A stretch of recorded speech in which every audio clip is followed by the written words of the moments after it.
Bueno, pues muchísimas gracias por asistir. Efectivamente, el problema que las mujeres tenemos es que quieren que seamos hombres. Y como mujeres somos perfectas y como hombres pues somos un poco desastres. Entonces vamos a ver exactamente cuál es la identidad femenina y nos vamos a encontrar con que voy a tener que hablar de los hombres, simplemente porque normalmente una cosa, es decir, se explica mucho a través de la contraria. Lo primero que hay que entender es que el ser humano es una mezcla indisoluble de biología y de cultura, y que la biología es fruto de una larga evolución, de adaptaciones además muy exitosas, cuyo objetivo es la supervivencia de la especie, no es otra. Es lenta, dura millones de años, ha durado millones de años y utiliza unas estrategias poderosísimas. En cambio, la cultura va por su cuenta, ha producido en los 200 últimos años tales cambios en el modo de vida que estamos tentados a sentir la biología como un lastre. De hecho, la famosa ideología de género, ese es el problema, que obvia la biología produciendo pues, determinados problemas. Nuestra herencia genética y nuestra educación producen nuestro comportamiento. La herencia genética, la biología, y la educación, esa cultura, esas experiencias adquiridas, todo ese tipo de cosas. Y además se combinan de forma inextricable, es decir, no podemos renunciar a una o a otra. Esa falta de armonía entre las dos naturalezas es la que nos crea conflictos de difícil solución, y la mejor elección es conocernos y complementar nuestras dos naturalezas como nosotros queramos, pero eso sí, desde el conocimiento, no es más. Hay una frase, he puesto ahí una tortuga y una liebre, hay una frase de David Baras que lo describe muy bien, y es que el ser humano es un animal con los pies anclados en una tortuga, que es su evolución biológica, y su cabeza en una liebre, que es la evolución cultural. Entonces, naturalmente, una cabeza que tira tan hacia adelante a la vez que tenemos los pies anclados en cosas a las que no podemos renunciar, pues nos produce conflictos. ¿Qué pasa? Que nuestros roles sociales se fundamentan en roles biológicos ancestrales, que no son fáciles de erradicar, que su desaparición implica un alto grado de presión, de imposición y de manipulación, y que al final, nos guste o no, acaba aflorando en nuestro ser biológico, que se expresa en nuestros cuerpos, en nuestros instintos y en nuestros comportamientos. La igualdad social en derechos y dignidad de hombres y mujeres no es aplicable a la biología y a sus objetivos. ¿Por qué? Porque nuestra parte biológica tiene unos objetivos completamente diferentes y es la supervivencia de la especie. Somos animales y para ello ha propiciado diferencias entre los sexos que afectan a sus cuerpos, a sus roles biológicos determinados por esos mismos cuerpos diferentes, y eso nos produce deseos, comportamientos, percepciones, intereses, gustos, habilidades y capacidades diferentes. En cambio, nuestro organigrama sociocultural tiene unos loables objetivos de igualdad entre las personas en derechos y dignidad, pero que no coinciden con los intereses biológicos. Lo que hay que entender es que tampoco se contraponen. Simplemente tenemos que conocer quiénes somos. Naturalmente no vamos a renunciar en la actualidad a unos objetivos de igualdad en derechos y dignidad. ¿Cuál es el problema? El problema es no saber de dónde venimos o negarnos, no es más. El comportamiento humano viene determinado en gran parte por esos roles biológicos. Y ahora vamos a ir viéndolo. Afirmar que el comportamiento humano procede únicamente de la parte educativa, de los roles sociales, de los estereotipos de género inculcados, olvida una de las columnas que sustentan la naturaleza humana. Y se producen errores e injusticias, y además encima se manipulan los comportamientos para conseguir erradicar nuestra biología. ¿Cuáles son nuestros objetivos en la charla?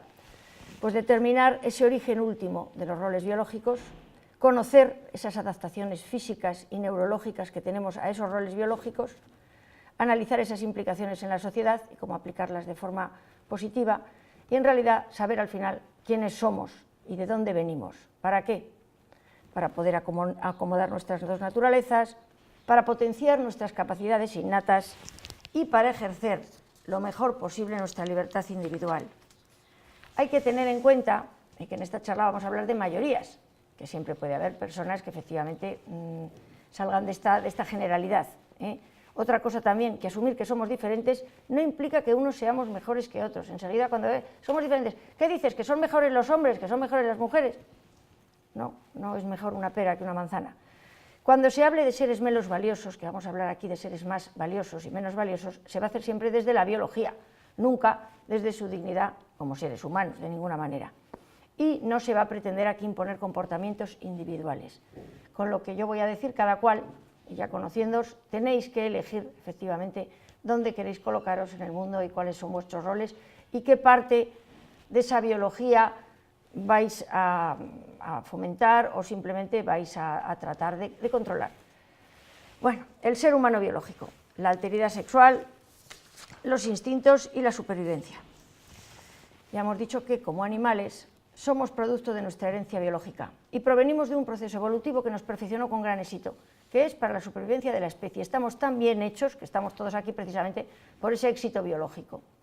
Y en el caso de especies superiores, frente a otras estrategias, como pueden ser estrategias de reproducción de células, de animales inferiores, en el caso de los animales superiores, se hizo mediante la participación de dos individuos diferentes en la reproducción que tenían muchísimas ventajas. Una carga cromosómica diferente, que hacía seres diferentes, una facilidad de mutaciones, que facilita muchísimo más las adaptaciones, precisamente a base de mutaciones, adaptaciones al medio, y permitía una especialización de funciones en los progenitores, que facilitara precisamente esa supervivencia. Y aparecen estos dos extraordinarios prototipos biológicos, machos y hembras.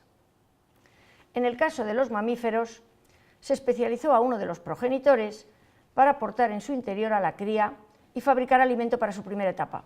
Esto le hacía ser más valioso biológicamente y más preservable su vida, al depender de su supervivencia la vida del posible embrión y de las crías lactantes. Y estamos hablando de la hembra. Y en un medio lleno de peligros se hacía necesario un defensor del grupo, individuos pues, que con más fuerza, más envergadura, que pudieran morir en el empeño sin que se perdiera mucho, por decirlo de alguna manera. Esa función quedó encargada al ser menos valioso biológicamente el macho. Si ya digo que hablo de valor desde un punto de vista biológico. Y esa especialización tan extraordinaria que se da en los animales superiores se realiza en todos los planos en los que puede afectar la naturaleza. No solo en los cuerpos, sino también en los cerebros, con todos los procesos mentales de base neurofisiológica, que vamos a verlos. Vamos a ver el macho humano. Macho humano evolucionado para la defensa, labores de rastreo, de vigilancia, de búsqueda de alimentos, de lugares adecuados para establecerse, han sido sus funciones ancestrales gracias a las cuales hemos llegado hasta aquí. Ahora no son necesarias, pero lo cierto es que el macho humano está desde hace millones de años biológicamente conformado para ese tipo de funciones. En muchos casos pone en peligro su vida y su cuerpo está adaptado al ejercicio habitual y a la lucha. Más envergadura que la hembra, más masa muscular, los hombres tienen un 40% de masa muscular, yo en educación física lo veía continuamente, y cuando hacía pruebas en las que exigía más a los hombres decían igualdad, igualdad. Bueno, igualdad en derechos y en dignidad, pero no pretenderás tú saltar como salta tu compañera, etcétera. Bueno, mayor zancada, mayor potencia, todas vosotras lo habéis visto en las clases de educación física, que todos las habéis vivido. Además, una cosa que a mí me pasaba es que yo tenía que animar a las chicas. Las chicas profe, es que yo soy muy torpe. Y yo decía, no eres torpe, eres una chica, eres una mujer perfecta, no pretendas saltar 2,10 metros como tus compañeros. O sea, tú salta tu 1,65 y siéntete orgullosísima, porque esa es tu capacidad y ya está. Bueno, mayor rendimiento de la máquina aeróbica, resistencia. La conformación cerebral diferente se encarga de facilitarle su rol biológico y encuentra motivadoras y gratificantes la confrontación, la lucha, los comportamientos de riesgo por un mecanismo de descargas químicas relacionado con el hipotálamo. Y ahí podéis recordar a vuestros compañeros de clase pues cómo disfrutan efectivamente con confrontaciones, con partidos, con ese tipo de cosas que las mujeres una vez desarrollamos. Yo veía como mis alumnas dejaban de jugar a deportes de riesgo, no les hacía ninguna gracia recibir golpes, no les hacía ninguna gracia perseguir un balón, ni tenían el menor interés, y poco a poco se iban haciendo sedentarias. Y vamos a ver las razones últimas de esto. Bueno, en los juegos de los niños, desde niños sienten afición por juegos de gran componente físico, con competición, con enfrentamiento, y esto además se acrecienta en la pubertad, porque hay que entender que los chicos en la pubertad multiplican 250% su testosterona, generando, como el resto de los machos de especies superiores, un incremento enorme de sus capacidades físicas, que además necesita poner continuamente a prueba, un comportamiento más irreflexivo, más temerario, más agresivo, más posesivo, más territorial, más jerárquico, que resulta que es lo que en el fondo nos ha estado defendiendo como especie. Y un instinto de protección del grupo fortísimo. Os encontraréis con chicos y no es caballerosidad que os protegen. En muchos casos, y esto lo veo con mis alumnos que no han recibido ningún tipo de educación, protegen a las chicas en muchos casos. y les sale instintivo, y una especial capacidad para la orientación. Que no nos digan que la capacidad masculina para la orientación es parte educativa, porque no creo que a los chicos se les enseñe la orientación. Su conformación cerebral diferente explica todos estos comportamientos. Irrigado por compuestos químicos diferentes, todas las hormonas, su cerebro se conforma desde la gestación de una forma diferente. Su hemisferio izquierdo está más desarrollado y es el racional, mientras que el derecho es el emotivo. El cuerpo calloso, que es un tejido que hay en la base del cerebro, que une los dos hemisferios, son todo fibras nerviosas que queda debajo, es más pequeño y facilita menos la comunicación entre los dos hemisferios. Hay muchísima menos tráfico de información entre el hemisferio racional y el hemisferio emotivo. Esto implica una mayor preponderancia del comportamiento racional y que éste está menos influido por la emotividad al no haber tanta comunicación. Y aquí nos encontramos con una cosa de los chicos que se dice que es educativa y sin embargo tiene una base biológica clara, y es estos cerebros diferentes. Y aquí está la causa de la menor expresividad afectiva de los varones, la mayor dificultad en verbalizar sus sentimientos, que no es que les digan, es que a los chicos no tenéis que verbalizar sentimientos, es que les cuesta más, porque es que tienen la parte emotiva mucho menos conectada con la parte racional, y en la parte racional tienen la parte del lenguaje. Y esto también explica, por ejemplo, que cuando se activa el hemisferio emotivo no reciba tanta influencia de la parte racional. A los hombres a veces se les pone el velo rojo. Entonces esas conductas irreflexivas no valoran el riesgo, se les produce una intensidad emocional enorme y no tienen tanta relación con la parte emotiva, con la parte racional, y esto explicaría, en realidad, que claro, la naturaleza a los hombres les pide que den la vida por la prole, por la tribu, por la especie. Y eso hace que esa reflexión les facilite en determinadas situaciones esos comportamientos. En la actualidad, afortunadamente, no los necesitan, pero los necesitaron de cara a animales, de cara a otras tribus, de cara a todo tipo de peligros en los que tenían efectivamente que dar incluso la vida. La menor comunicación entre ambos hemisferios les facilita la concentración en una sola tarea. Es que en muchos casos dependía, esa concentración subida dependía de ello, pero no les facilita la multitarea. Siempre decimos aquella broma de los hombres solo saben hacer una cosa. Su cerebro está conformado para ciertas facilidades en ese aspecto. Y es curiosa la desechabilidad biológica, cómo se expresa en varios hechos, por ejemplo. Es decir, se generan más embriones masculinos que femeninos porque la naturaleza da por hecho que a lo largo de la infancia va a perder embriones masculinos. ¿Por qué? Precisamente porque son más irreflexivos, más temerarios, etcétera, etcétera. También, por ejemplo, otra cosa curiosa es que se constata, en el caso de que hubiera habido efectivamente una guerra o lo que sea, la especie sobrevive con muy pocos varones y muchas hembras, mientras que al revés, si solo quedara una hembra y muchos varones, la especie estaría condenada al fracaso. Por eso se dice lo de la desechabilidad biológica del varón. Y, por ejemplo, es curioso cómo las sociedades han asumido inconscientemente esa desechabilidad, de tal manera que todos oímos lo de las mujeres y los niños primero, y todos podemos recordar el caso del Titanic, donde sobrevivieron, me parece, 17 hombres frente a una inmensa mayoría de mujeres y de niños. Es decir, el hombre asume biológicamente su desechabilidad sin proponérselo, o sea, sin en realidad pensarlo. La hembra humana, anatomía, antropología, psicología, neurofisiología, ahora vamos a nosotras. Diseñada para su función de reservorio y sustento de la prole, su cuerpo, aunque está preparado para el movimiento, en realidad no estamos hechas al ejercicio físico intenso, no es esa en realidad nuestra función, aunque podamos hacer ejercicio y aunque hay algunos prototipos femeninos más preparados que otros, pero lo cierto es que de forma general nuestras articulaciones son más flexibles para facilitar el parto, pero eso nos hace que tengamos más luxaciones y más problemas articulares. La cadera más ancha, para facilitar el parto, propicia las lesiones de rodilla, eso se llama el ángulo Q. Al tener más anchura de cadera, nuestras rodillas se juntan y luego al bajar las piernas se produce ahí un angular que nos produce más lesiones. Nuestro organismo, debido al estrógeno, tiene tendencia a acumular reservas alimentarias, grasa. ¿Para qué? Pues en realidad esto es pura biología, para garantizar la supervivencia a las crías lactantes y al embrión en caso de hambrunas. Y además era un colchón defensivo para este último en caso de caídas o golpes. Nuestras mamas, muy desarrolladas respecto a otras especies y además al margen de la maternidad, no nos facilitan el rendimiento físico. Yo de verdad he visto chicas a las que tenía que hacerles correr y efectivamente yo me daba cuenta de que tenían serias dificultades y que realmente no estaban hechas para correr, al menos con unas mamas tan... En fin.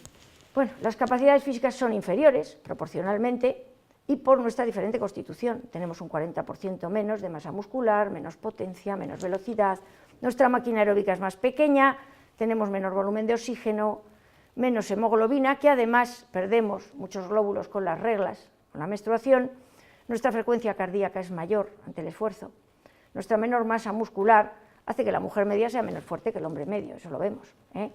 Y además se acentúa muchísimo en el tren superior, sobre todo en personas es decir, no ejercitadas en el ejercicio físico. Nuestros hombros son mucho más pequeños, nuestro manguito de rotadores tiene mucha menos fuerza, tenemos muchas más probabilidades de lesiones en caso de forzar la parte superior. Es que la mujer, nos guste o no, y esto es lo que no se puede decir, es que somos un prototipo conformado para la maternidad, no para el rendimiento físico, al margen de lo que luego, como personas, elijamos en una sociedad que afortunadamente nos da la libertad de elegir. Pero lo cierto es que tenemos que asumir esos condicionantes y que no nos desprecien por ellos, que no nos desprecien y que no nos despreciemos por todos esos condicionantes femeninos, el tener más grasa, el muchas veces tener ganas de ser madres, una serie de cosas que efectivamente actualmente digamos que nos prohíben, por eso digo que nos prohíben ser mujeres. Lo cierto es que nuestra permanencia en los probados nos hace menos necesaria la orientación, tenemos mucha menos capacidad de orientación. Si no lo habéis vivido vosotros, lo habéis vivido con vuestros padres, ir con un hombre al lado en un coche, perderos, y el hombre insiste en seguir buscando el sitio. ¿Por qué? Por dos razones. Primero, porque no se ha desorientado del todo y porque además le sale la vena competitiva. Yo este sitio lo encuentro. ¿Qué hacemos las mujeres? Las mujeres inmediatamente utilizamos lo que nos sentimos competentes, la capacidad verbal y la capacidad de empatía. ¿Qué decía vuestra madre? ¿Qué digo yo? Déjame preguntarle a ese señor, inmediatamente. ¿Por qué? Porque tenemos confianza en esas capacidades que tenemos muy desarrolladas y ahora veremos. A las mujeres les resultaba imprescindible la comunicación con las congéneres y la empatía. La mayor capacidad verbal de las hembras, nuestro rápido aprendizaje del lenguaje, eso no tiene nada que ver con ningún rol, ningún estereotipo social ni ninguna enseñanza. Aprendemos antes a hablar, maduramos antes. Todo eso nos facilitaba la relación social y, naturalmente, si nos facilitaba, terminó transmitiéndose a nuestros descendientes. La cooperación y la creación de alianzas en el trato social nos era beneficiosa, somos gente cooperativa, mujeres somos muy cooperativas. La capacidad de interpretar sentimientos propios y ajenos, esa empatía, nos facilita la relación social. Y la diferente conformación cerebral facilita estas capacidades. Vamos a ver nuestra conformación cerebral. Esto lo vemos en general, pero es que además el cerebro parece ser que nos confirma todo esto. Bueno, desde niña sus juegos, nuestros juegos, evitan la confrontación hasta el punto de consensuar estas reglas al gusto de todas, son más sosegados, más cooperativos, roles sociodramáticos incluso, bueno, todas sabemos cómo hemos jugado en general. En la adolescencia yo veo cómo las chicas abandonan juegos y deportes y sobre todo las cosas de contacto. En primero de la ESO no hacen deporte, en primero de bachillerato absolutamente, creo que, no sé, una mínima proporción de chicas continúa haciendo ejercicio físico fuera del centro. Y no porque no sepamos que el ejercicio físico es bueno, y no porque no queramos cuidar nuestros cuerpos, porque las mujeres tenemos una enorme preocupación por nuestros cuerpos, y sin embargo las chicas lo dejaban. Y simplemente eran los factores biológicos, empezaban a ser viables, es decir, la viabilidad reproductiva, y naturalmente la naturaleza prefiere mujeres sedentarias, no es que prefiera, sino que es la forma de que la especie se preserve. Entonces, efectivamente, en la adolescencia las mujeres abandonan juegos y deportes, sobre todo de contacto. Su organismo le pide la preservación y la integridad, evita confrontaciones, golpes, riesgos improductivos. O sea, poner a una chica de portera era lo peor que podías hacer en un equipo, porque la inmensa mayoría de mis alumnas y yo lo que hacemos es esto, nos quitamos del balón, no nos hace gracia recibir golpes y nos hacemos sedentarias. Si realiza ejercicio, son actividades con componente de flexibilidad, coordinación y ritmo donde se siente la mujer competente y gratificada. O por ejemplo el voleibol, es un deporte que gusta mucho, que no es de contacto. ¿Por qué? Y sobre todo, ¿por qué se dice que son actividades menores? Es una de las cosas que me quejo muchísimo. ¿Por qué los gustos de la mujer son menores? Enseguida los profesores de educación física decían, bueno, esta hace sevillanas, esta hace baile. Le habrán dicho sus padres. Y yo preguntaba a mis alumnas, hice encuestas, y mis alumnas hacían esas cosas porque les gustaba y se sentían competentes. Sus padres jamás. Es más, había padres que hubieran estado encantados de tener una hija que jugara al fútbol. Y no, es simplemente que cada uno elige en lo que se siente competente. Y las mujeres tenemos mucha capacidad de ritmo, bueno, vosotras lo sabéis, y yo fin, pese a reconocer que el ejercicio físico es saludable y tener gran preocupación por el cuerpo, dejan la actividad física, que luego se retoma de adultas, es curioso, de más mayores, la mujer vuelve al ejercicio físico, y no es pereza, a las mujeres se nos llama perezosas, son simplemente condicionantes biológicos para preservar la especie, porque tenemos los pies anclados en la tortuga. No somos sumisas, simplemente nuestro éxito adaptativo es otro, nada más. Conformación cerebral diferente. Nuestro cerebro es más simétrico, tenemos una enorme comunicación entre hemisferios a través de un cuerpo calloso más desarrollado. Y esto explica nuestra mayor emotividad femenina, nuestra influencia, la influencia de la emotividad en los sentimientos racionales, los procesos racionales, y la facilidad en verbalizar sentimientos y vivencias. Percepción más intuitiva, una mayor capacidad de empatía, tenemos muchas neuronas espejo que se llama, capacidad de comprender por rostro, por comprender lo que piensa el otro, lo que siente el otro. Hay mucha comprensión de sentimientos ajenos. El área del lenguaje parece muy desarrollada y además deslocalizada, está en ambos hemisferios, razón de nuestra facilidad verbal. Y esta interconexión de áreas también se relaciona con la necesidad de hacer varias tareas a la vez, que posiblemente fuera porque a la vez que teníamos que hacernos cargos de la prole, teníamos que hacer otras cosas. Entonces es una especie de capacidad de poner atención en diversas cosas, no atención selectiva. Somos perfectos para nuestros roles biológicos. La mujer se ha modelado evolutivamente para realizar el papel principal y más pesado en la procreación, que es la maternidad. Pero eso no significa que sea una obligación personal de las mujeres actuales, solo saberlo. Saber por qué de repente nos suena el reloj biológico.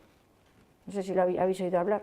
Las mujeres retrasamos la maternidad, de repente a determinada edad decimos, uy, nos suena el reloj biológico y queremos ser madres a última hora y como sea. Bueno, vosotros si podéis lo controláis o no, pero que sepáis que es biológico. O sea, el varón se ha especializado para realizar el papel principal y más pesado en la defensa de la prole y está biológicamente determinado para ello. Y ahora en este momento se les está criminalizando, demonizando, precisamente por ese papel biológico que nos ha traído hasta aquí.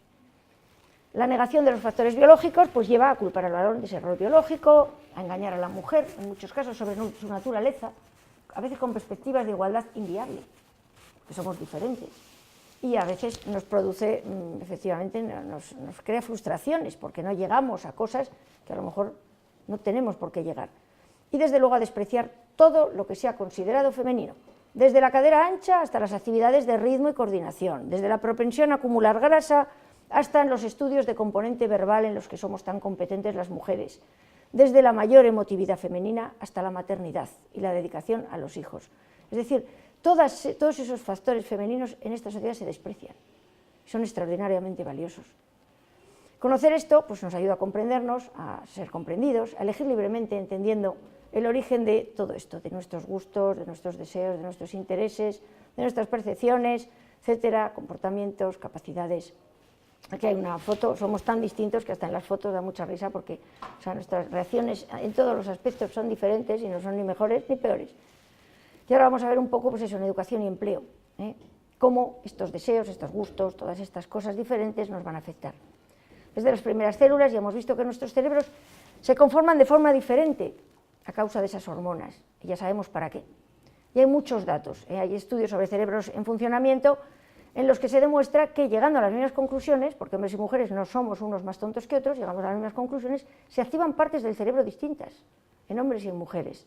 Y por ejemplo, hay una cosa curiosa que es en el caso de accidentes cerebrales, el varón, en determinado tipo de accidentes, queda más discapacitado en capacidad visual, verbal y espacial, porque la tiene compartimentada en un lado, mientras que la mujer, en el hemisferio derecho, la mujer lo tiene deslocalizado y sale mejor parada en determinados accidentes cerebrales.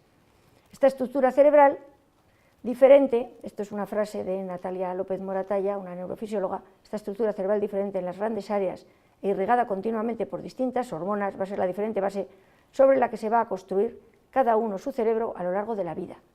Tenemos esa base, luego el cerebro va a ir construyéndose, es decir, si a nosotros nos gusta determinada cosa, vamos a crear autopistas sobre esa cosa, es decir, autopistas cerebrales, vamos a preparar el cerebro para trabajar en esa cosa.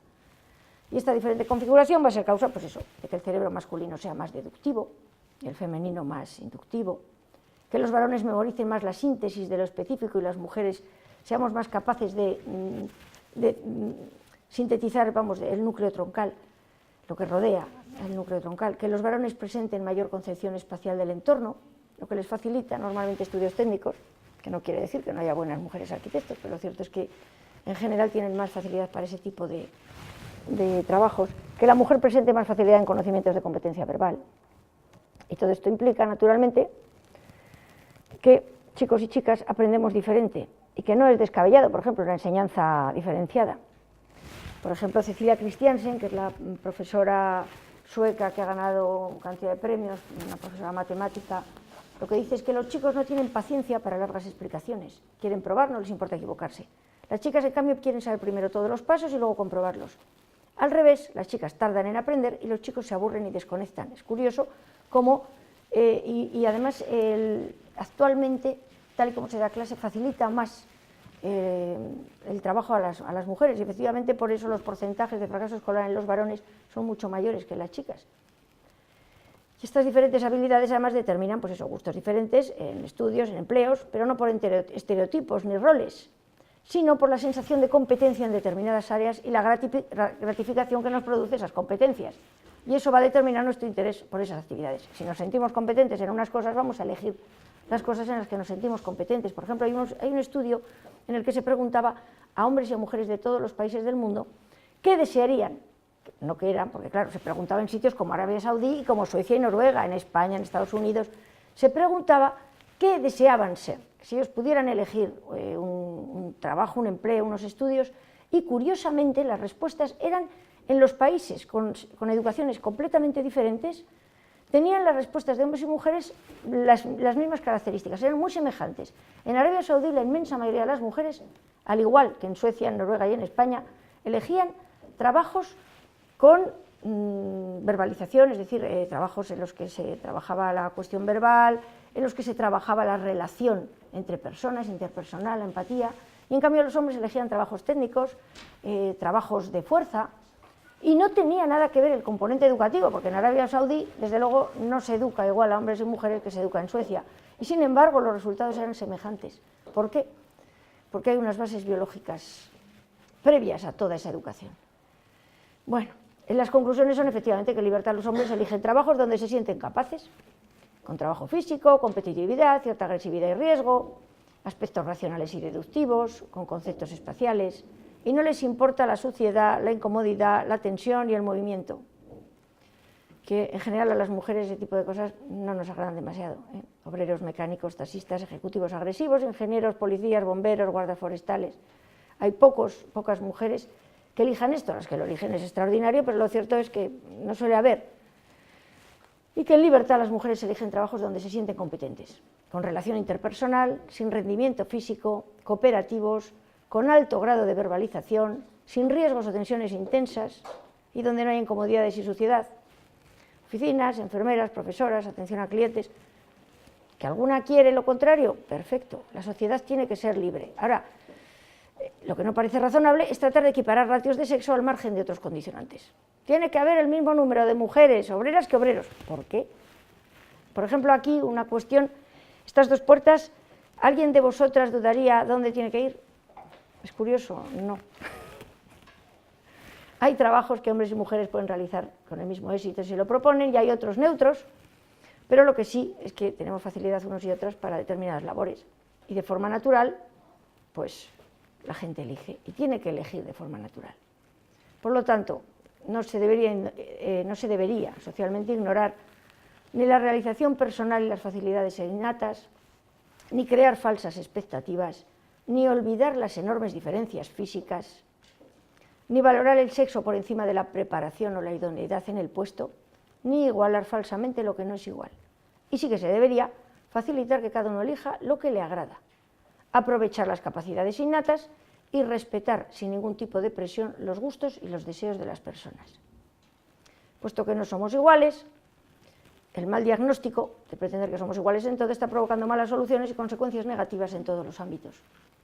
Hombres y mujeres empezamos a no comprendernos, a los hombres se les persigue por su función biológica, las mujeres estamos desconcertadas porque culpamos a los hombres de nuestra función biológica y a la sociedad. La desorientación nos lleva a despreciar nuestra naturaleza y ese es un gran problema, y el menosprecio de las actividades consideradas femeninas. Hay un engaño respecto a las verdaderas capacidades, se aplican intransigentemente recetas igualitarias que no vienen a cuento, y al final surge una infelicidad personal de no saber conciliar nuestro ser biológico y nuestro ser cultural. Que no se trata de negar la poderosa herramienta que es la educación, la cultura y la experiencia, sino de comprender las tendencias naturales, que no pueden eliminarse y que van a tener influencia en todo lo que nosotros hacemos. Nuestros gustos, deseos, intereses, percepciones, comportamientos, capacidades y habilidades. Nos vamos a formar toda la vida sobre esa base. Y aquí, bueno, lo que nos dice un neurofisiólogo, Gerard Hunter, partiendo de esta conformación diferente, el cerebro sigue formándose con las experiencias, pero el responsable no es tanto el entorno como el entusiasmo con que el niño percibe y se relaciona con el entorno, que es el interés. Nuestro cerebro se adapta a lo que considera gratificante y placentero, hasta generar nuevas y potentes conexiones, remodelando su estructura. O sea, estamos conformados de una manera, pero estamos abiertos a todo, ¿vale? Ahora voy a poner un chiste femenino, ya que estamos mayoría de chicas. Primero Dios hizo al hombre y después tuvo una idea mejor. Muchísimas gracias.